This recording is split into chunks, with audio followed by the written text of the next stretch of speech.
Psalmi 34. Lavdi i drejtësisë hyjnore.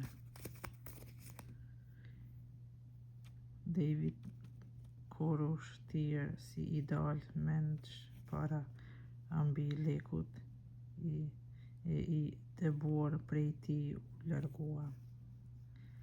Atëherë do të bekoj Zotin në gojën time për herë lavdi i tij.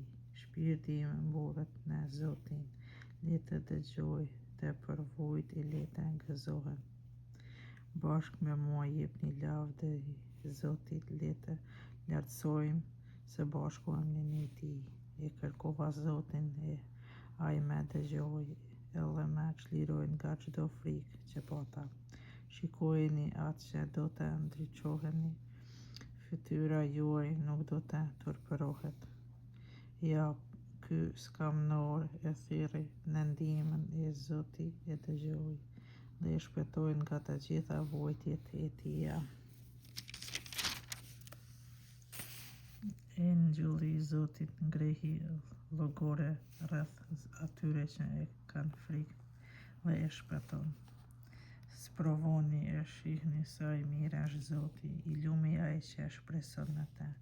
Nderojeni Zotin, ju shëjtërit e tij, su mungon gjë atyre që e druajnë.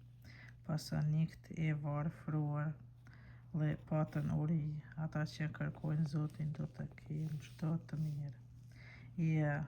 Jani o bij e më dëgjoni, do t'ju mësoj frikën e Zotit.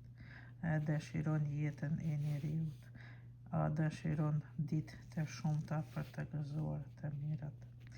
Rull gjuhën tënde prej së keqes, gojën tënde prej fjalëve të gënjeshtare. Ik prej së keqes e bëj të mirën, kërkoje paqen e ndiqe atë. Sytë e Zotit këqyrin të drejtët, vesht e tij ua dëgjoj ofshamat.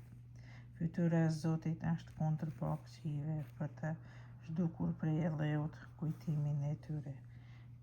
Lidhin të drejtët Zoti i dëgjon, i liron prej të gjithë vështirësive të tyre. Zoti është ngjatë atyre që pendohen me zemër e i shpëton shpirt për ngrirët. Sado i të vështira të kenë, i drejti prej të gjithave do ta shpëtoj Zoti. Zoti i ruan ishtrat e tyre, asnjë prej tyre nuk do t'u thyhen. E keqja e vet do të vrasë keqin, e do të paguajnë ata që urrejnë të drejtin. Zoti e shpaguan shpirtin e shërbëtorëve të vet, nuk do të ndëshkohen ata që shpresojnë në të.